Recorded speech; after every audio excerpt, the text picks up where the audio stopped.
Good evening, everybody. My name is Peter O'Connell, and on behalf of Merrion Press, I'd like to welcome everybody who's tuning in to this launch event for the new book from Owen O'Brien, which is called Defects, Living with the Legacy of the Celtic Tiger.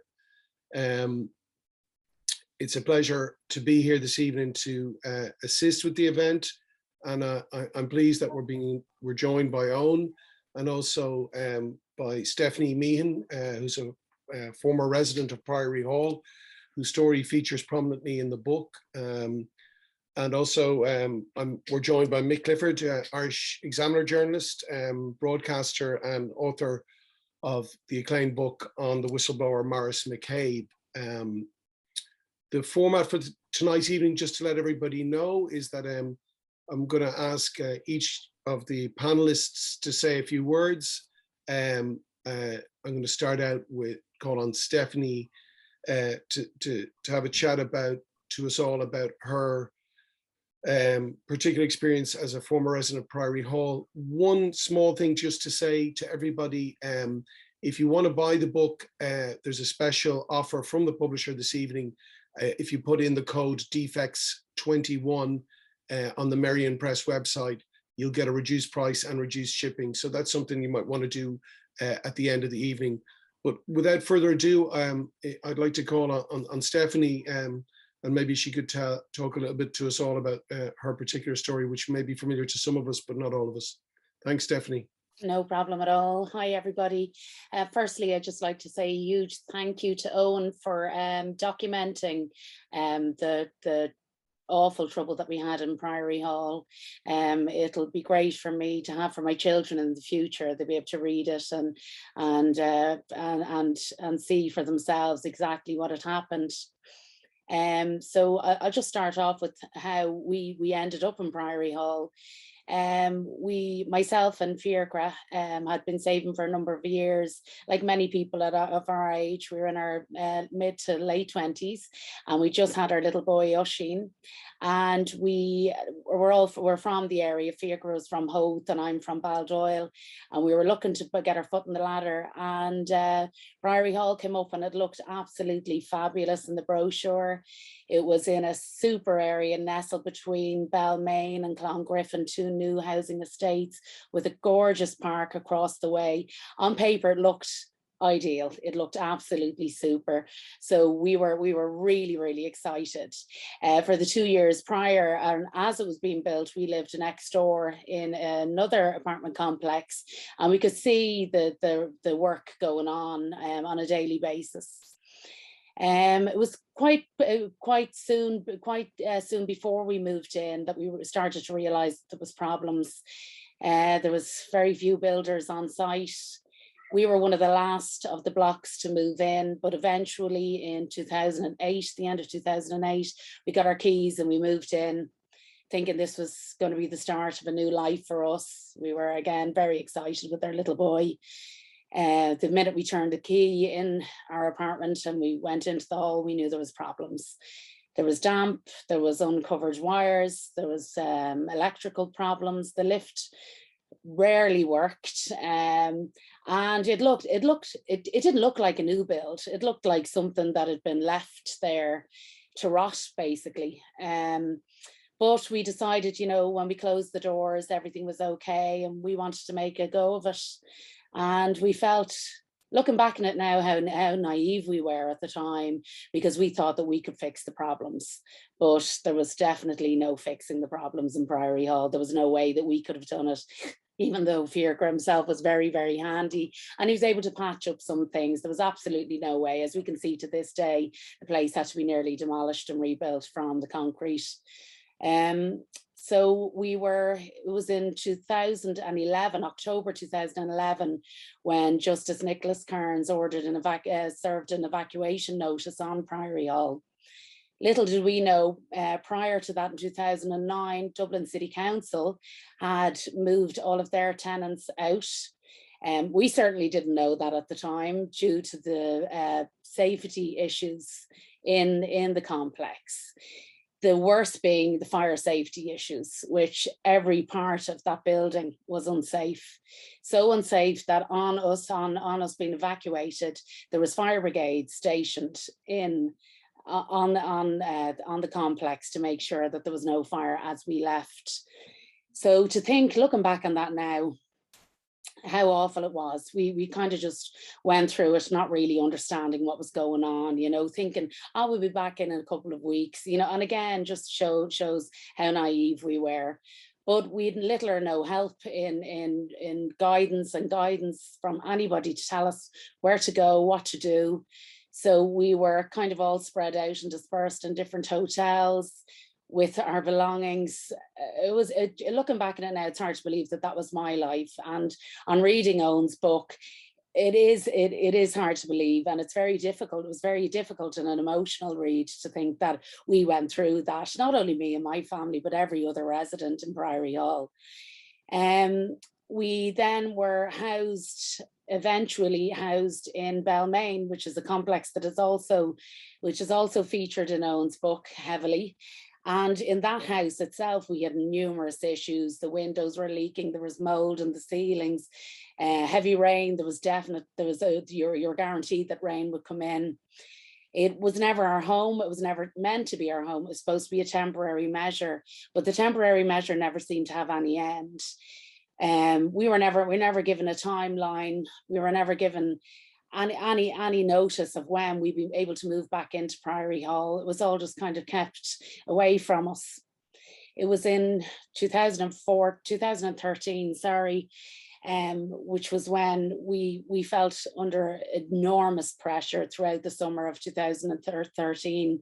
We were getting letters and phone calls about we'd stopped paying our mortgage. And we had kind of taken advice and felt if we can't live there, if it's not fit for purpose, why on earth should we be paying for it? If we had still been in the apartment with it being remedied, we absolutely would have paid our mortgage without doubt. We're not that type of people. I don't think anybody was in Priory Hall. That was not the aim. We all wanted just a safe home to live in. So it was 2013 when I woke up on a Monday morning to find that Fiacre had died.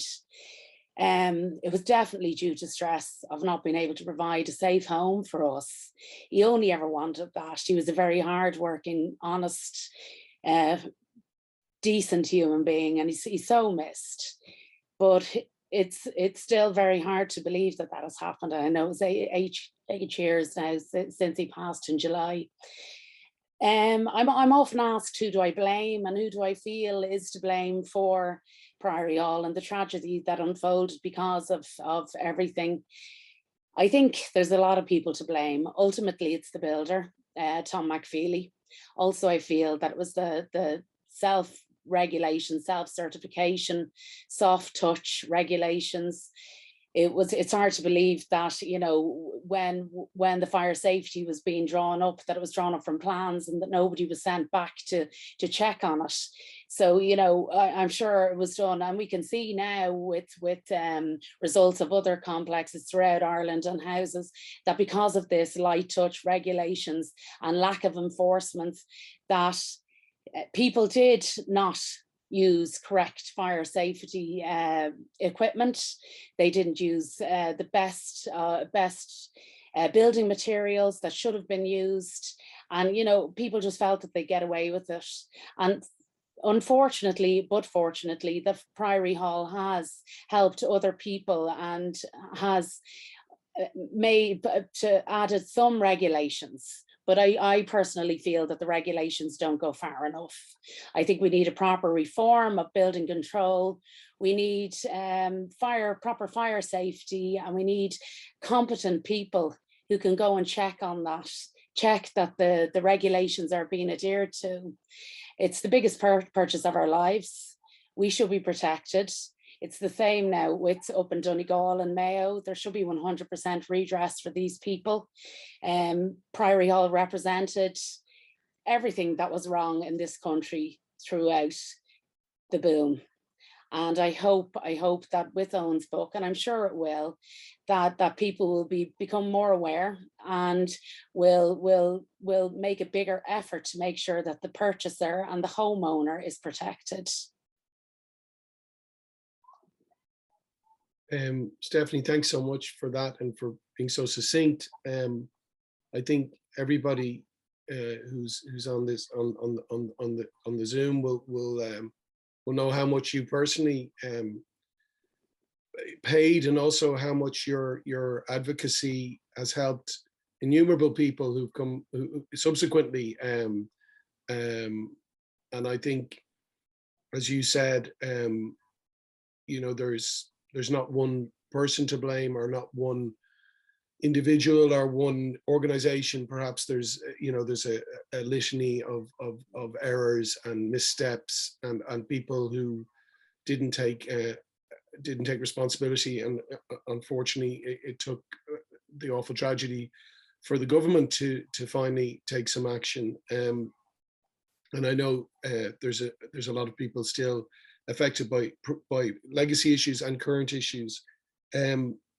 I'd like to call on Mick Clifford from the Irish Examiner, who has been covering this story for many years. But also, Mick, I know you're keeping a very close eye on developments currently in terms of the defective block scheme, and in terms of the working group on the building defects, and also the MICA scheme. And so maybe Mick, if you'd maybe say a few words about your reaction to the book and its significance and its lessons, and maybe also if you get a bit of time, maybe to talk about where things are heading now, that would be great.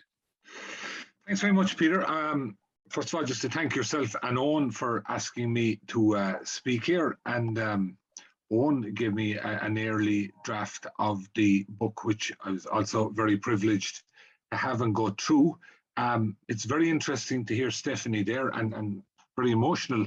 And what really strikes me about an element of her story is, as Stephanie said, 2 years before the building was evacuated, Dublin City Council had already acted to take their tenants out because they knew there was a problem. And not only that, but a year before it was evacuated, I was brought out there on the basis of other type of defects by one of the owners. And it was appalling stuff in terms of workmanship and that, but it wasn't fire safety. And it's just an indication. And I wrote about that. I wrote a full page on it in the old Sunday Tribune.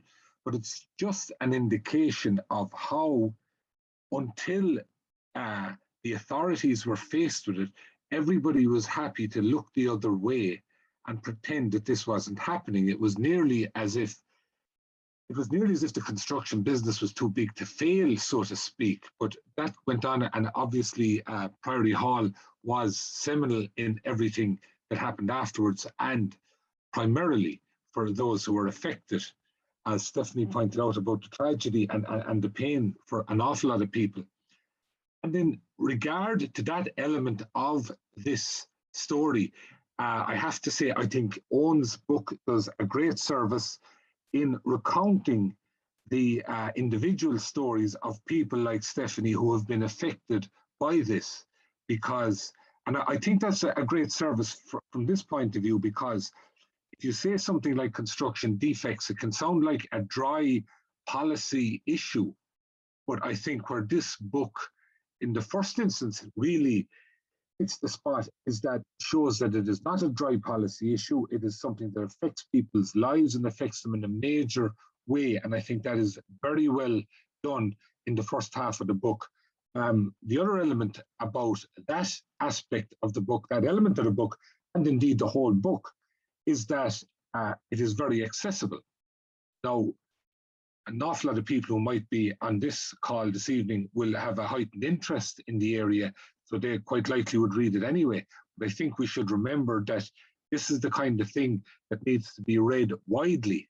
And unless it's presented in an accessible way, you're not going to get people to tune into it. And I have to say, I think it does succeed on that basis. And I wouldn't, in this day and age of short attention spans and what have you, I would not underestimate that part of things, and I think definitely has succeeded there.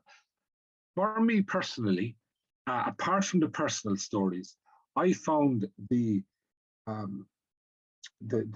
chronology that Owen set out of, in the first instance, the history of dangerous buildings. And this is the other issue. Unfortunately, none of this started with Priory Hall. We can go back decades, and principally to the Stardust, for example. But the history of dangerous buildings and the sort of reactions that happened afterwards and then died off. And then we had the big one, of course, which was the Stardust, when 50-odd people lost their lives, and what was discovered afterwards in the tribunal and that. And what really struck me about the way it was set out was it really got to the heart of, we seem to in this country have to have a major accident, issue, problem, tragedy before people act. And that was definitely the case with the Stardust in the first instance. Notwithstanding, it took them, as laid out here, 9 years with proper building regulations in place after the Stardust and the acknowledgement that these were badly needed. And similarly, in a similar vein, again, as I say, this is set out following Priory Hall. We got a watered-down version of this in terms of the new B-car regulations 3 years later in 2014, which Stephanie has said, and I would wholeheartedly agree, are not strong enough for the purpose they're there for. But going back to the chronology, and what I found fascinating was the way in which the building industry and related industries were able to bend the will of the body politic to what they wanted. And what they wanted, and they wanted it basically on the basis of cost. Let's face it, as far as they were concerned, proper regulation was going to cost them. They wanted to cut down on costs. Every vested interest has their own interest at heart. That was theirs. But the fascinating thing was how well they were able to get their claws into the body politic and ensure that they got their way. And just one quote that I'd like to take from the book, because this really summed so much of it up for me. Following the Stardust and the attempts to bring in regulations after the Stardust Tribunal was critical of the regulations, and it was going through the Oireachtas. And at one stage, a memo was brought in from the Department of the Environment, as then was the equivalent of housing. And it was sort of, it reacted to the comments from Judge Keane in the tribunal, and it laid out reasons or excuses more aptly as to why nothing had been done over the years, over the previous years prior to the Stardust even. And one line here really summed it up for me in that memo as laid out in the book here. There was no public pressure at the time, or indeed subsequently, for the early introduction of building regulations, and little or no perception, either publicly or among the many interests concerned with the building industry, that the replacement of the old bylaws was a matter of urgency, whether for reasons of public safety or otherwise. Now, as Owen points out, first of all, that was inaccurate, because it had been brought to their attention by Captain O'Brien from Dublin Fire Brigade some over 10 years previously. So apart from it being inaccurate, what I found fascinating is that there's a suggestion in there that the reason building regulations was not brought in was because there was no public pressure to do so. So in other words, unless there was public pressure, doing what is quite obviously required, particularly in light of previous accidents that have happened, and particularly in light of the way it was quite obvious these things were not being looked after in a proper manner, but because there wasn't public pressure, the government of the day was not willing to move forward with legislation in order to effectively take on construction industry and say, look, you have to follow these regulations. They had to wait for the Stardust. And that's an awful indictment of a way to do business. It's also, very briefly to divert, it's very typical, because just to give you a similar example, mandatory drink driving in terms of safety on the road, that was supposed to be introduced in 1998. For 8 years, it was put off and only came in when the power of Republicans waned and the public pressure over the carnage on the road increased. That's in a similar vein to what happened here with the building regulations. And I have to say, that section of the book, I think, is set out very well. And it's also a lesson to show us in terms of policy that the long-term effects that can be had. Remember, these regulations were initially brought in 1990, but when it really started to hit home and the problems arose was over 10, 15 years later, when there was a massive push on in the building boom, and very handily at the same time, the number of building inspectors cut all over the country. At one stage, there was more dog inspectors than building inspectors operating in the country. That shows how crazy it was. Meanwhile, while that was going through, there was very little opposition. Again, very well laid out here. Few exceptions, the Workers' Party or Democratic Left, as they were, whichever, and one or two Labour TDs. But apart from them, there was very little objection to the shortcomings that were still there. And as I say, I think a service has been done here in laying that out and hopefully ensuring that in the future we don't have any similar type of issues. Very briefly, where we're at now, there's two separate groups at work in conjunction with the Department of Housing. One is for the fire safety defects. As I understand it, that's progressed very slowly. Terms of reference have been drawn up for it. There is a lot of dispute over the terms of reference, particularly as they appear to be drawn in a way to maximize protection, it would seem, from the Department for liability. In other words, try and ensure that the Exchequer is not on the hook for compensating people who should rightly be compensated, obviously, because they were allowed moved into their homes without the thing have been properly regulated and how they were built. That is progressing on that level. The defective concrete block, that was supposed to, that of course came in following an amazing protest we saw here in Dublin in mid-June. It was supposed to report by the end of July. Hasn't done. By my count, there's been 5 resignations from owners, residents from that group already, who are very unhappy with the way things have progressed. That's due to reconvene, I think, in the next week or so around then, and see whether or not, and the sticking thing there, of course, is whether or not there is 100% redress. And that, again, seems to be something that the department do not want to concede and are holding out on, and we'll just have to see how that progresses. Overall, I have to say, let me put it this way here, I think this is the best way of putting it. Reading the book was not like homework as it can be in some instances like this. It was actually a good read, and I think it could be got out there, a great record of what's going on. Thanks very much, Mick, for that summary. And I mean, one could say I've a vested interest in saying this, but it's absolutely true. This is a hugely accessible book, and Owen brings great clarity to the detail of 60s, 70s, 80s, 90s. And that's how long we're talking about. We're talking about 4 or 5 decades of inactivity, of dragging one's heels, and a sense in government that let's not rock the boat because this is industry, this is commerce, and ultimately, you know, it has taken public pressure to bring change.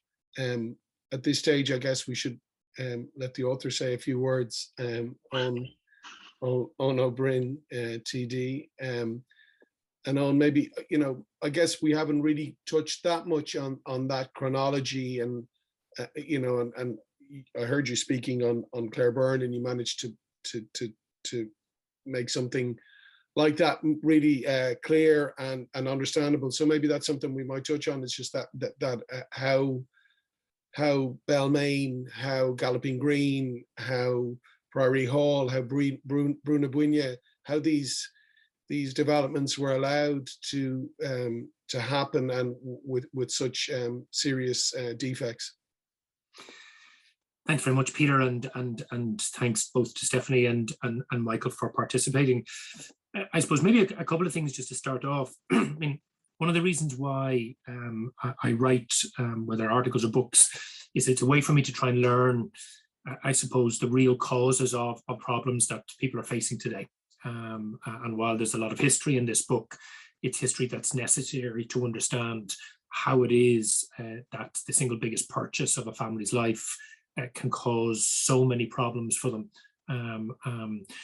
And having worked directly with families in my own constituency over a number of years who lived with defects, I suppose I wanted to get to the bottom of who's responsible for this. Like, we know the developers are in the first instance responsible. Whoever oversees a development, whether a builder or a developer, and allows the kind of defects that Stephanie and Fiacra and their family had to live with, or that families currently living in crumbling properties in Donegal or Mayo had to live with, they're ultimately responsible. But as Stephanie rightly said, that is only possible because of a weak regulatory regime. And therefore, I wanted to go back and see, well, who made those decisions? Why did they make those decisions? And for me, one of the questions I had at the outset of the book was, did anybody warn them not to do this? Was there anybody who said, actually, this is not the right course of action and there are dangers lying ahead? And the reason why that's important is because if there were those warning signals, then the people who made the decisions to allow this light touch self-certification regime to predominate in the 90s and noughties can't say that they weren't warned. The book tries to do really four things. One, as everybody has spoken about, talk about the human stories. And I really want to thank the 5 families, 4 in Dublin, including Stephanie's, the Crews in County Clare, and Michael Doherty in Donegal, for really sharing very, very difficult memories with me and very difficult current living circumstances. When a complete stranger rings you or emails you and asks, look, can I pry into the very private matters of your own life? I think it takes a lot of courage for people to be willing to share that. And all of the families who spoke to me, I really want to thank them, because I think it's only by bringing those real life stories to people who haven't experienced this that I think people will get a sense of how real and important those stories are. The second thing is I wanted to tell the political story.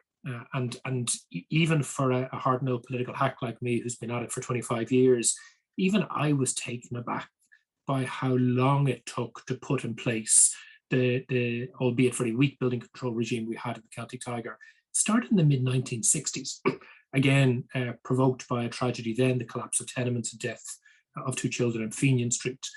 And that point that Mick rightly raises, that it seems to be only after tragedy, it seems to be only after loss of life that public pressure is brought to bear on government to put some reforms in place, has just been the history of how we've dealt with bad buildings.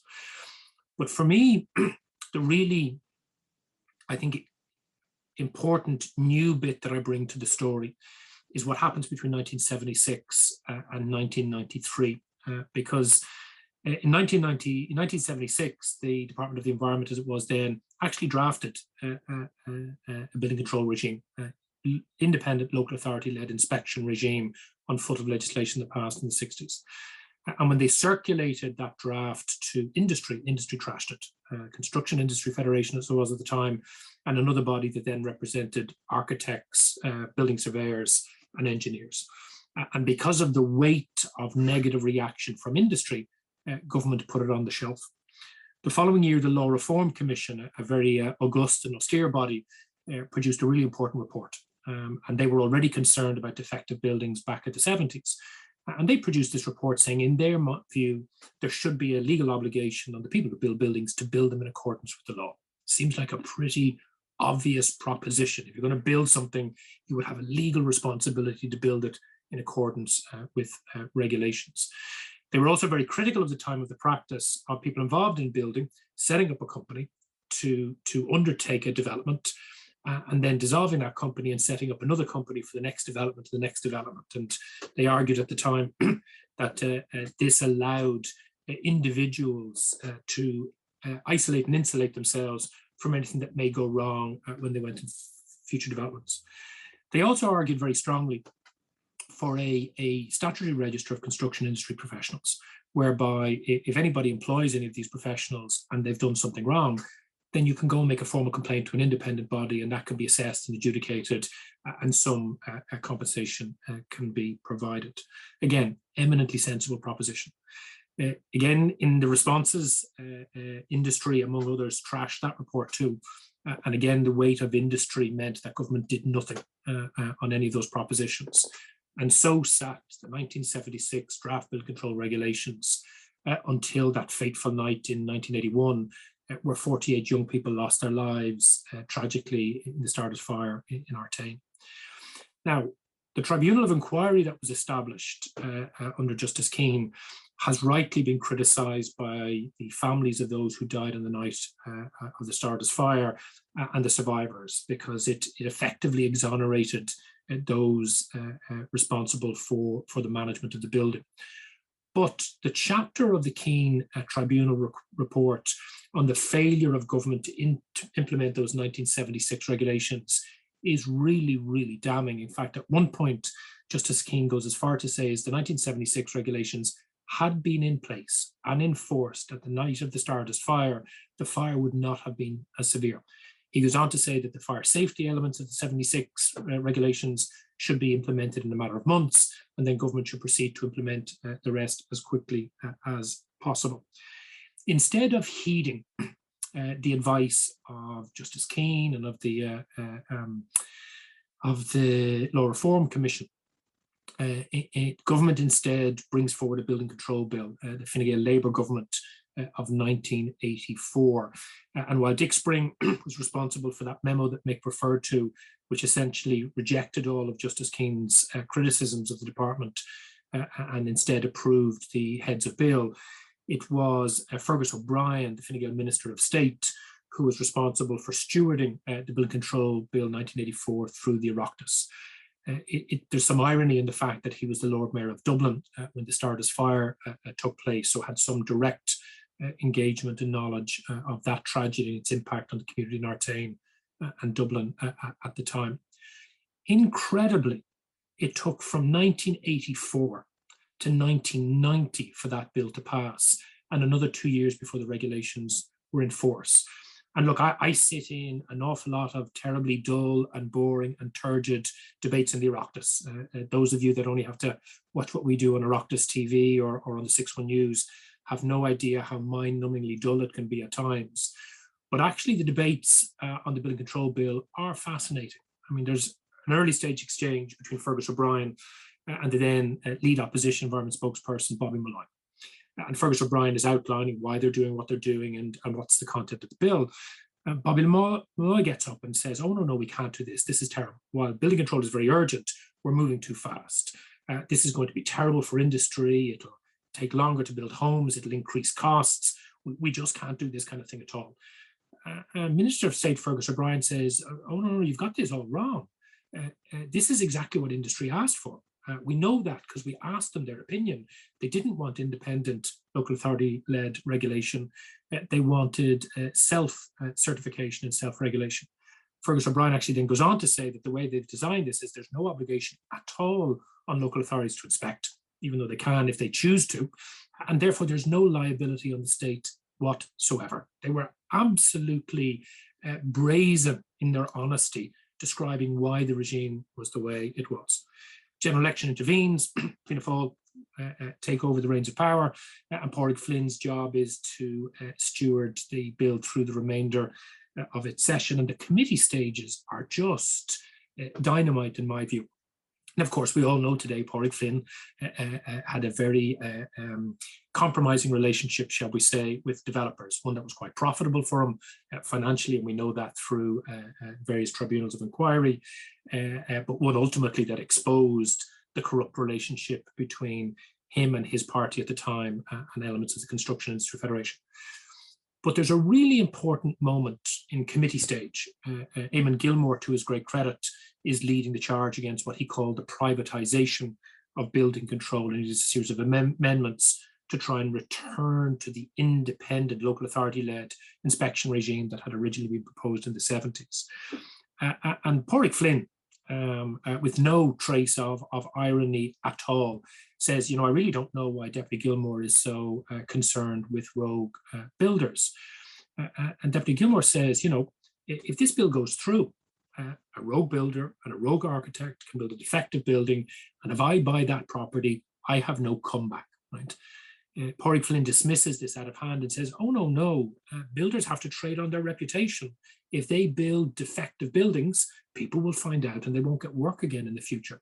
And unfortunately, the amendments that the Workers' Party tabled were opposed not only by Fianna Fáil and Fine Gael, but amazingly by the Labour Party as well, notwithstanding Mervyn Taylor's, I think, very strong criticism of the bill at an earlier stage from the backbenches. And what happens only a couple of years after this bill is passed, we have a building boom, more homes built in that period than ever in the history of the state. And unfortunately, as we know today, whether it's built with defective materials, pyrite in the ground, pyrite and mica in the block, or just badly built, as is the case in Priory Hall or Brunashuna in County Clare or the many other developments, thousands of homes were built, which today have people living in them that are not safe. And that goes from the very extreme end of crumbling homes with mica and pyrite in the block to the very legitimate concerns of people with fire safety defects and water ingress defects almost in every county in the state. The last two things the book tries to do, I suppose, is then move the story on and to say, well, what happened after we started discovering these defects, from Priory Hall to pyrite to other developments in the noughties and during the recession years and more recently into the defective block. And I suppose I do talk through the reforms that were introduced by Phil Hogan, some of which still haven't been introduced, by the way. Well, he did introduce an improved form of self-certification. It's still self-certification. But the Construction Industry Register that the Law Reform Commission had asked for in '77, that Phil Hogan had promised in 2014, still hasn't been put on a statutory footing. If I want to make a formal complaint against any person involved in construction, there's nowhere for me to go. There is a voluntary register, but of course nobody has to register for that. So there still is nowhere for me to go to make that formal complaint. And likewise, the Building Control Office that has been created and has really, really good staff, headed by the former head of Building Control in Fingal County Council, Mairead Phelan, is chronically understaffed. Their job is to try and improve the overall level of competence and ability for building control sections and local authorities. There are some local authorities doing a really good job. It would be remiss of us to say that that isn't the case. In Dublin City Council in particular, I think should be mentioned for very high levels of inspection, particularly of high risk buildings, apartments and schools and hospitals. But other local authorities, as we know from recent figures, have a very, very low level of inspection. And therefore, even though there's no compulsion on the local authorities to inspect, we still don't know what's happening into the present. There's a few concerning stories that I recount near the end where people have come to me over the last number of years expressing concern with what's currently happening. Stories that I brought to the then Minister for Housing, Owen Murphy, in correspondence, but never got a reply. And then because ultimately this book is about trying to fix these problems, there's no point in politicians like me talking to people and writing about these stories unless we're putting forward practical, concrete proposals as to how do we fix these. There's a significant section at the end, first of all, making a very, very strong case for full remediation, 100% redress, as we now call it, for all of those families out there who have defective buildings or who have paid for remediation themselves. They should also be compensated, and whether that's the review of the defective block scheme, whether that's the working group that Mick mentioned that's looking at defective buildings. You know, anything else you buy today, doesn't matter what it is, if it's a book, if it's a CD, if it's a car, you take it home and you find a defect. What do you do the next day? You bring it to the shop, you outline your concerns and you get a refund or you get a product replacement. The only purchase of your life that principle doesn't apply is the single biggest purchase of your life, the family home. And ultimately, of course, this isn't only about homeowners. We have a lot of tenants, some social housing tenants, Balgady in my own constituency is a case in point, but many other rental tenants, and there were some in Priory Hall as well, who are living in defective buildings with water ingress, with damp, etc. Approved housing bodies have been left struggling with the very high cost of these things, money that they could have put in to new homes or improving the quality of their own stock has had to be diverted to all of this. And then in addition to 100% redress, we also need that wider reform, both of the building process and of the oversight of the products that go into building. while there has been some reforms, as Stephanie and Mick rightly pointed out, after Pyrite and Priory Hall, not a single meaningful reform of the oversight of the manufacturing of building products such as defective or of building blocks has happened in the last decade, meaning all of the conditions that allowed, for example, defective block in Eoin and Mayo and Sligo and counties Clare, Limerick and elsewhere, that could still happen today. And I don't want to be alarmist, but until we have the kind of building control regime that we need, those things could still happen. So I suppose ultimately the book is a campaigning book. It's about trying to say, here's the problem, here's why it happened, and here's what I think, listening to and reading people far more expert about these things than me, are the solutions we need in place to ensure as we enter into the next building boom, and hopefully we're going to see very large volumes of good quality, affordable and social homes built over the coming years, that we make sure our building control regime is world-class, so that we never again have to listen to a story as heartbreaking as Stephanie's is. Nobody should have to lose their life because people decided to cut corners, because people decided to build defective buildings.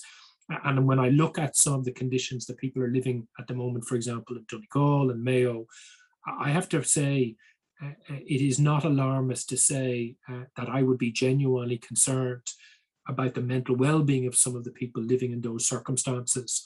So the appeal to government is, we've known about this for decades.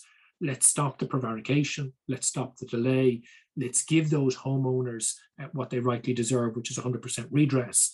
And then let's make sure the homeowners of the next generation don't have to worry about whether the house, the apartment, the duplex that they're buying has these kinds of defects again. We have a small window of opportunity here. There's great campaigning work going on around the country. Let's make sure we finally get this right, and we can put the story of Celtic Tiger latent defects once and for all into the dustbin of history, rather than as a current issue that families have to live with on a nightly basis. Owen, thank you so much. That was so succinct. Huge amount of information in a very clear and short time. Just speaking about some of those campaigning groups that are national across the country. I believe that we have some local activists and advocate groups in attendance this evening, and I was wondering maybe if Eric could help us. Kath Cottier, who's from the Construction Defects Alliance, and maybe Kath, you might want to tell us a little bit about what your group is doing and how you've been getting on. Yeah, no, thank you very much for the opportunity to talk here today. Many thanks, Owen, for your book and your ongoing work highlighting the issue of defective homes, as well as your active support for redress and reform. I think it's hard to say that you enjoy reading a book of this topic, but I really think that you've got the balance right. It's engaging and informative. It's actually heartbreaking, the human impact, but that's alongside such a straightforward read that has helped me kind of gain some knowledge and understanding about how we've got to where we've come today, which will help me go forward in terms of kind of the suggestions for improvement and where we go next. So from the Construction Defects Alliance, I'm one of a lot of people who work within the Construction Defects Alliance to highlight this issue. I think Owen's book illustrates very graphically the human impact, as I've said, that defects have had and are having on ordinary people who thought that they were buying a home and did everything absolutely by the book. It also shows how policymakers have consistently refused to put in place regulatory processes that need to tackle shoddy building. And if they did, and what they did wasn't strong enough, they did it reluctantly and slowly. So where are things at the moment now in relation to apartment defects?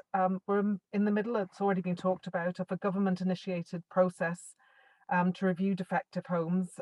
That's through a defects working group with the department, and it had its first meeting on the 31st of March last. The working group has taken a while to get set up properly. And we in the Alliance are pleased with its operation from a number of perspectives, although this pace didn't please us. So we had a very detailed meeting with members of that working group at the end of July, and we were genuinely struck by their honesty and sincerity of intention. The initial bit has already been talked about. After some considerable problems over the terms of reference and attempts by the department to narrow those terms, the working group has asserted its independence, particularly with regards to exploring all the financial options. So that was positive. The working group is looking to gather information on the extent, nature and cost of the defects. So it's crucial that as many of you as possible engage with the working group and provide them with the information on your development. And please do. I know it's sometimes hard to put yourself out there, especially when there's neighbours who maybe have different opinions to you. It's not an easy thing to do, but gathering information and showing the extent of the problem is vital. It is clear that the working group process will now go into 2022. It's been confirmed in the government's Housing for All document published last week that it will go that long, but it's vital that it's reported by Easter so that we will see some recommendations that can feed into the budget of 2023. As Owen's book points out, it is one thing getting a report published, but it's quite another thing getting action delivered by both the elected and permanent governments. And this is really our call to you, because this is where you kind of come in. And Michael Clifford talked about kind of, you know, the power of the people, I suppose, in terms of kind of making change. The recommendations of the working group will only be acted on if there is concerted and consistent campaigning on the ground to make government act. An example of this is that the working group process really only came about because of the Alliance campaign to date and the pressure that we exerted. And we really do have to thank politicians that have helped us get that far. Owen is one of them. And also the press that have really highlighted this campaign and given huge context and texture to the outcomes and of the building work and how people are suffering. So you can take action now to put pressure on the political system, and we'd encourage you to do. And that would be for interim action to help out with the effects. So even though the working group isn't kind of reporting until next year, there's this year's budget, and anything that can do to kind of help the burden on people will be greatly appreciated and necessary, because we do know where people are stopping to actually put work, doing work, waiting for the outcome of this working group, which is not really, it's not an ideal situation. So I think my colleague there, Pat, put up our website there. So the Construction Defects Alliance, and through our website, you can email your TDs and senators and now ask for action in this year's budget. So to sum up, what we know is that we've made some progress from where we were, but we have to remain focused and vigilant to ensure that we get a full and timely delivery of redress for those who bought their apartments in good faith but were let down by shoddy building. So please join us in that if you aren't already. One of the things that is so pleasing about this book is I think that we will get a wider audience to see it reviewed in mainstream media and kind of getting other people interested, and the fact that it's so easy to read will hopefully get people behind our course. So once again, thanks Owen for this important contribution to help us right the wrongs and to safeguard the future in terms of hopefully not allowing this thing to happen again, or these issues. So thank you very much. Thank you very much, Kath, for that, and appreciate you taking the time to let us know what's been going on. If I can turn as well now to Michael Doherty, who's a member of the MICA Action Group, and Michael, maybe you could fill us in on what's been going on with your group. Thanks. Hi everybody, and again, I'm delighted, Owen, to have featured in your book. And obviously, yeah, I remember the Saturday morning well. You were very patient, and you took all the detail and you made it into something very good. So really appreciate it, and I think it was testimony to your ongoing support outside the book that I'm well aware of as well for the cause here. Regards myself, I'm the PRO for the MICA Action Group. The MICA Action Group was put together almost a decade ago, because probably 12, 14 years ago, in Donegal, we started to notice homes with cracks that were no longer excusable as settlement cracks. It was obvious something else was wrong, and it was very local to us here. And I'm in Inishowen, which is really the epicenter of the mica crisis in County Donegal. It became very obvious to the point where cracks got so wide you could actually put your fingers into them, and there was a pattern across a number of houses that said this is not random, there's something going on here. And the scary part was when people started to pull back the plaster was actually 100% intact, but it was taking away a part of the block along with it. Okay, so the block was the weakest link, if you like, between the plaster and moving into the cavity wall insulation. So that's how weak our blocks were, to the point when it deteriorated further, you could actually, with your hand, scrape back the block, which was effectively only gravel at that stage, and make your way right on in through the 4-inch block until you were hitting the cavity wall insulation. That's how bad they were. Okay, so what to do? We first of all, once we've seen that there was a number of houses, albeit a handful of houses involved, and that we were satisfied there's nothing to do with the plasterers, we approached the quarries, the quarry, let's say, as opposed to quarries. There was also a common denominator there, and that common denominator remained throughout for probably 90% of all the affected homes, which is the guts of probably about 7,000 homes, we reckon now at this stage in Donegal. Okay, so where we ended up there was really a wild goose chase. We got led around in a merry dance. They didn't have insurance. Our own local solicitors weren't really keen on taking it on. But what we ended up doing then was that homeowners took it upon themselves to get some block testing done, and then lo and behold, for the first time ever in our lives, we heard of mica.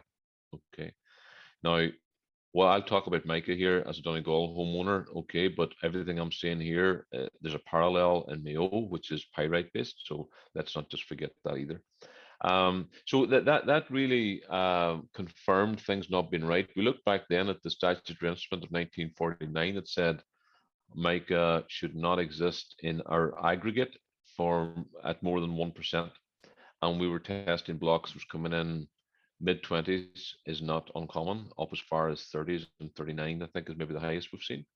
So we were well out of spec, and the problem is that this mica will lay there dormant, largely speaking, up until it'll experience freeze-thaw action. So when it gets wet and you have freeze-thaw action, and we had a really cold winter, you'll remember, we saw a step function in the level of cracking from there.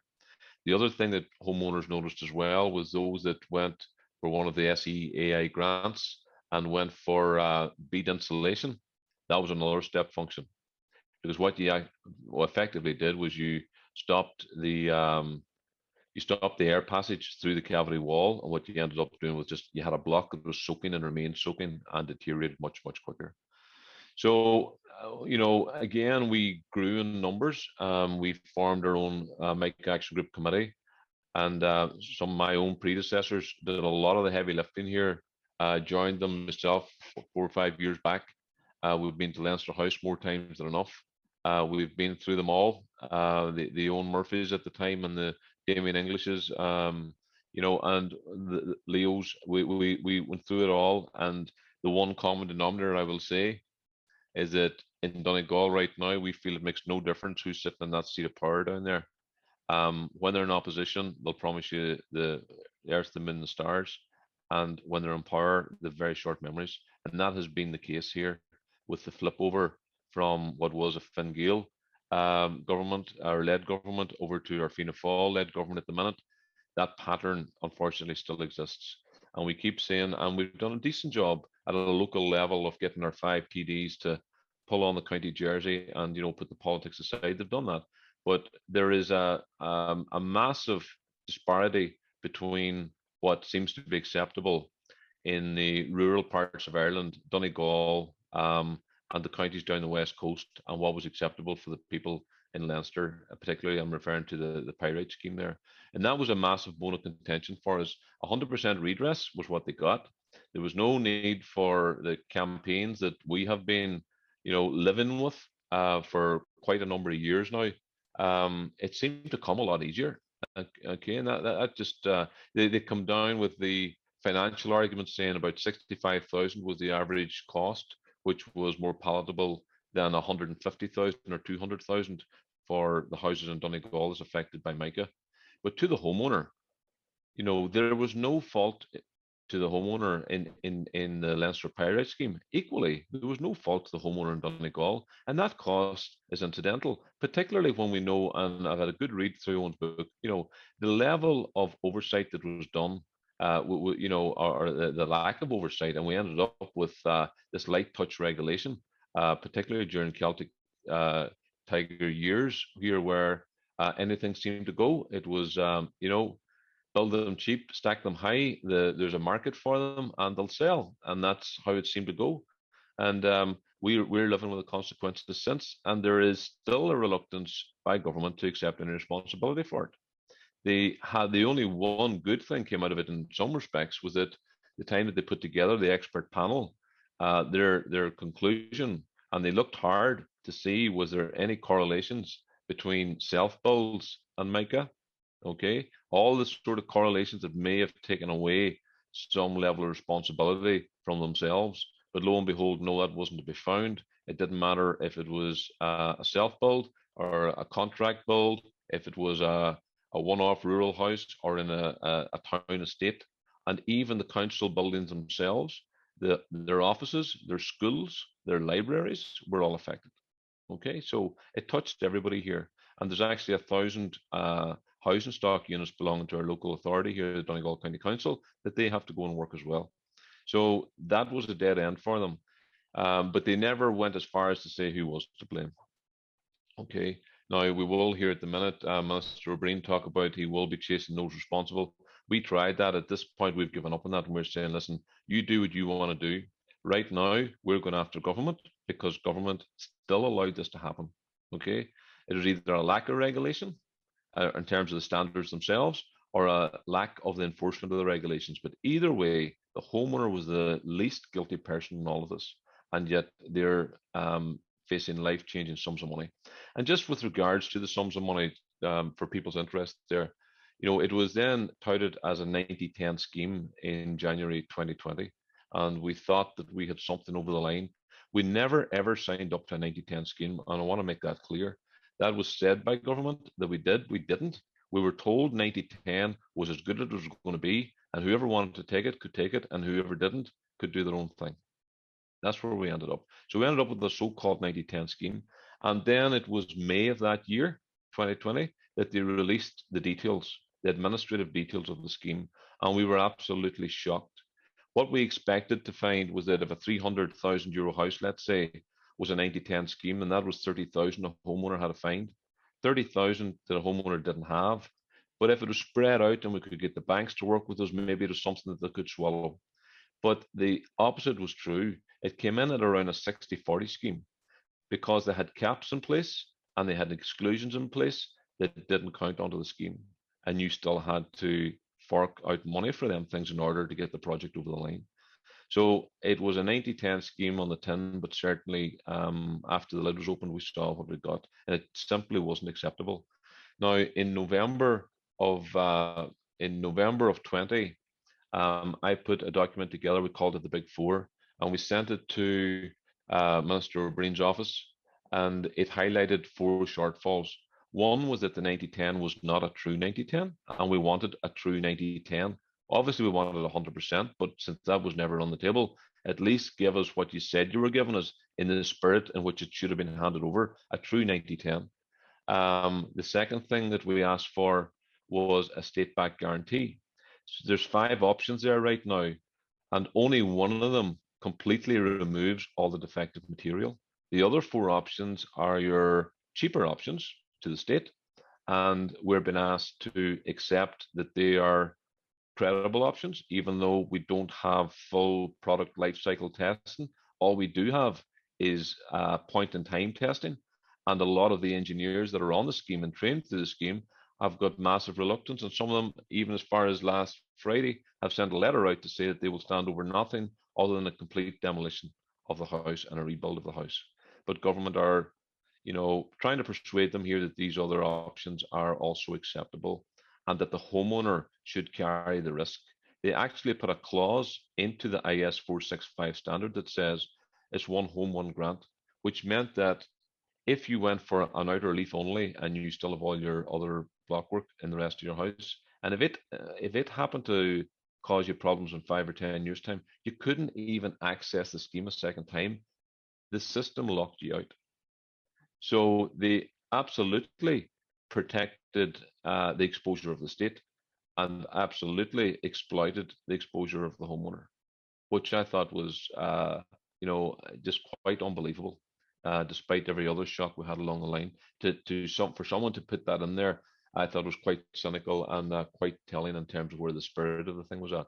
So where we went from that, we wanted that true 90-10. We said we wanted a state-backed guarantee, because right now homeowners that get a partial repair done can't get their houses insured. The insurance companies are walking away. They're saying you still have latent defects in them blocks, even though they're not cracking or bursting up right now. There are latent defects in there. We're not prepared to insure your house. The banks are not going to lend you money against your house because they see that as only a partial asset at this point in time, for the same reasons as the insurers. And the other part is, if you want to move on in your life and sell your home, nobody's touching it with a barge pole. Okay. And the last part, an equally important part, is the fourth end of it, which is the homeowner's mental health. They're going through this horrible, horrible chapter in their life. They close it, they think and hope. And in the back of their heads, they're saying, if this ever comes back to bite me again, I'm on my own. I don't even have the scheme this time to access. And that's what you're living with, which is shocking, The third point in it was to do with the banks themselves. The banks are massive benefactors here because they have got a register of assets which is completely disconnected to the reality of what's on the ground right now. Okay, so for that €300,000 house that we just talked about, it's probably sitting at a site value of 50 or 60,000. Yet their asset register will show it at 300,000. The only way they can restore their asset register value is for the homeowner to avail of the scheme.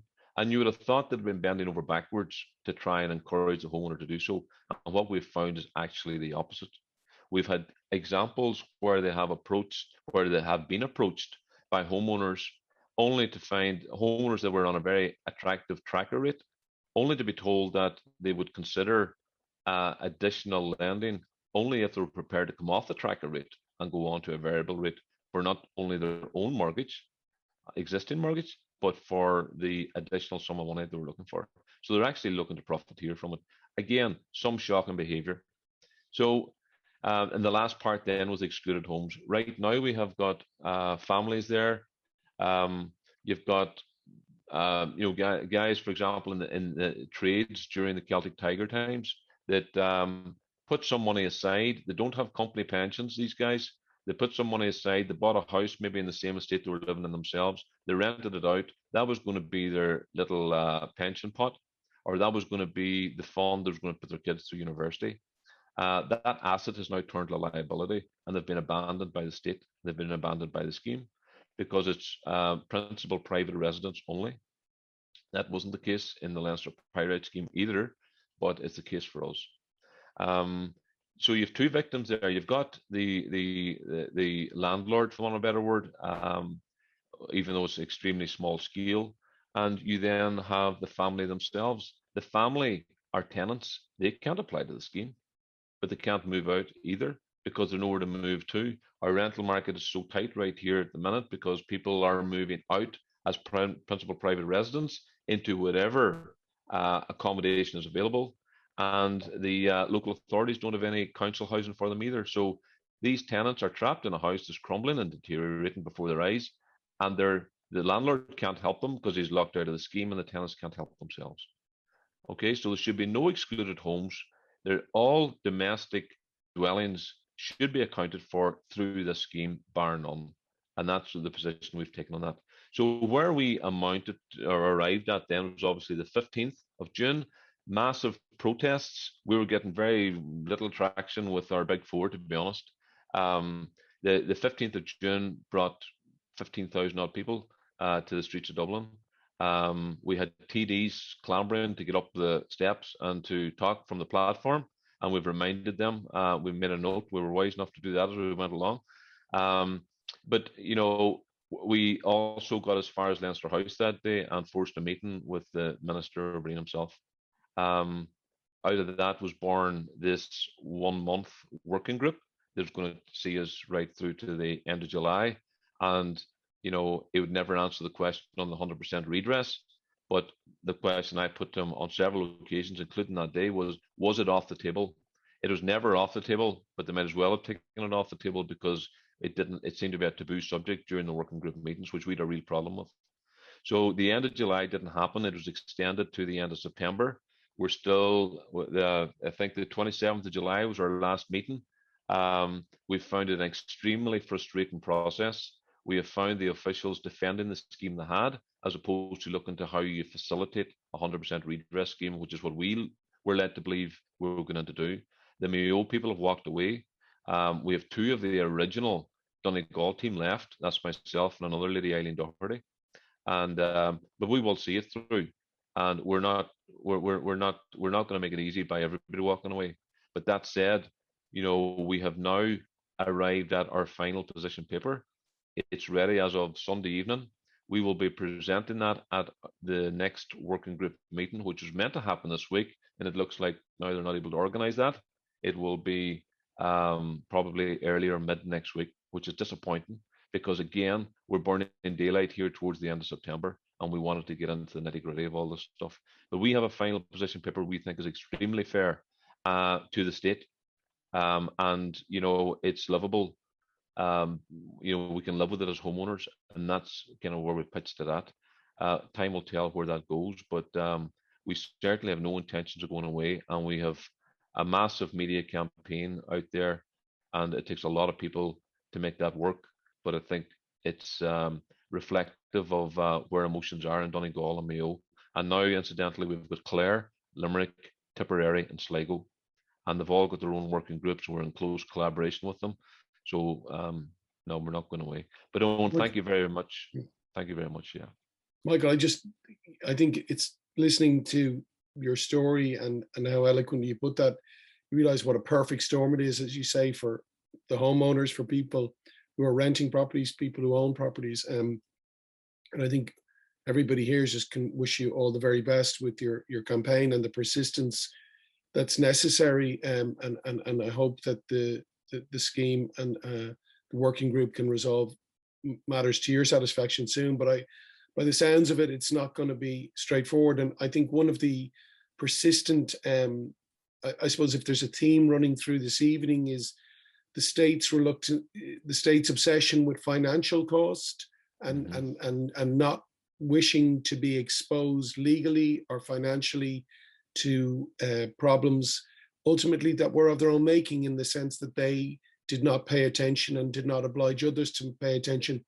Look, I'm conscious of time here. We're running over. It's about 8:05, 7 minutes past 8. I might, and there's been a huge amount of chat, which has been all very positive, and I don't, there's not a lot of specifics in that. I think people have seen it, and there's a direct question which I think Owen can deal with by email or text. One quick question I might throw out to Owen and maybe to Stephanie and Mick is, if there is a building regulatory scheme or office, and there are already, but let's say there was independent local authority inspection as mandatory. I guess as a private citizen, I look at HICWA, I look at organizations like the Office of the Director of Corporate Enforcement.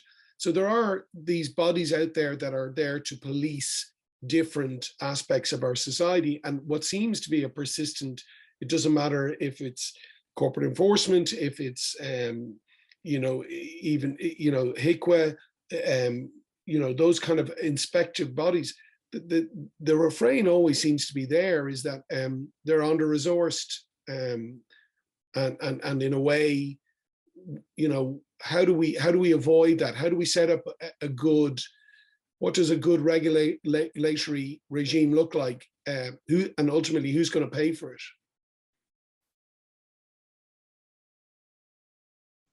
Well, first of all, let's look at the organizations that work, right? So the Environmental Protection Agency, we have a Greyhound plant, recycling plant down at the end of my street here in Clondalkin, and year on year it has been breaking the rules.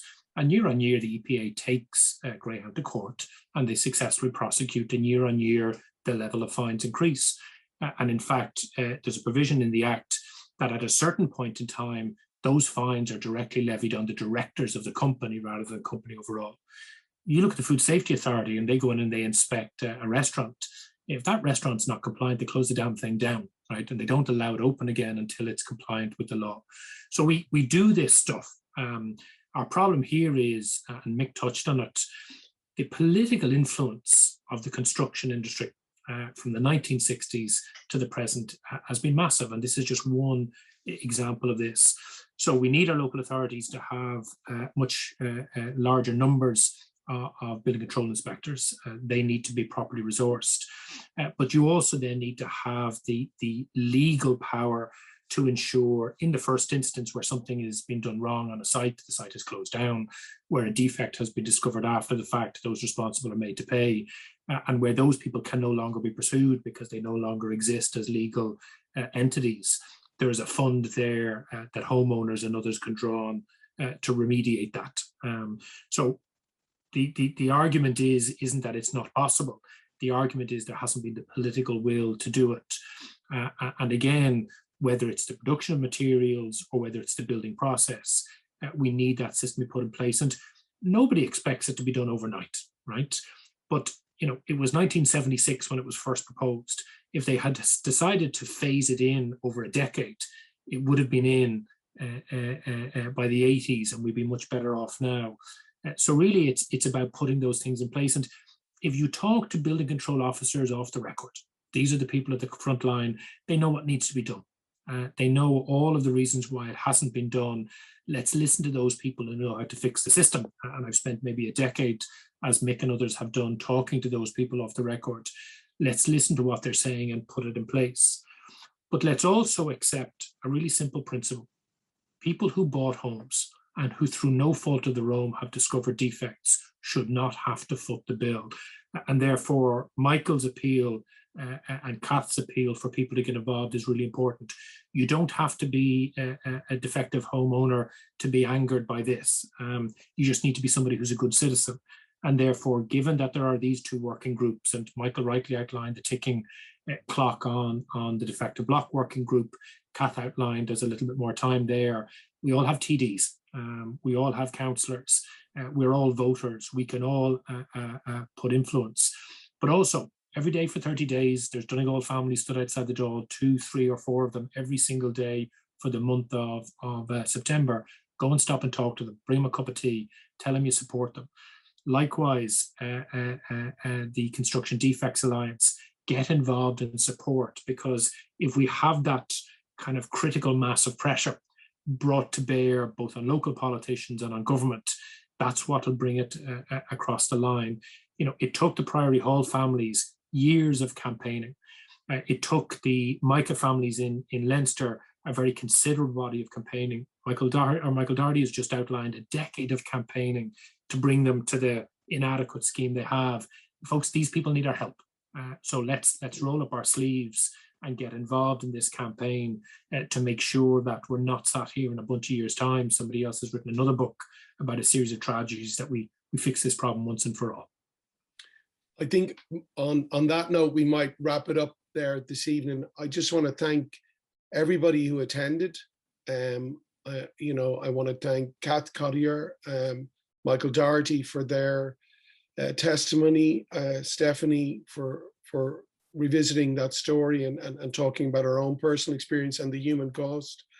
Mick, for your continued attention to the story. And I really want to thank Owen for writing the book, and I suppose drawing continued attention to this issue, and I suppose trying to get a broader public informed, and also through events like this galvanized. The book is available through merrionpress.ie. If you put in Defects 21, you'll get a discount on the shipping and on the book.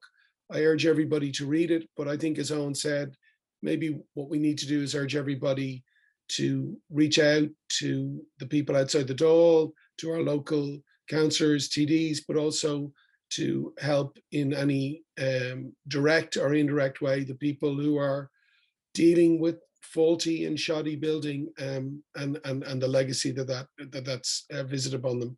So on that note, I'd just like to say thanks again to everybody. Wish everybody well. And the book is called Defects: Living with the Legacy of the Celtic Tiger by Owen O'Brien. So Slán Eoin to Lamont. Okay, thanks a million, everybody.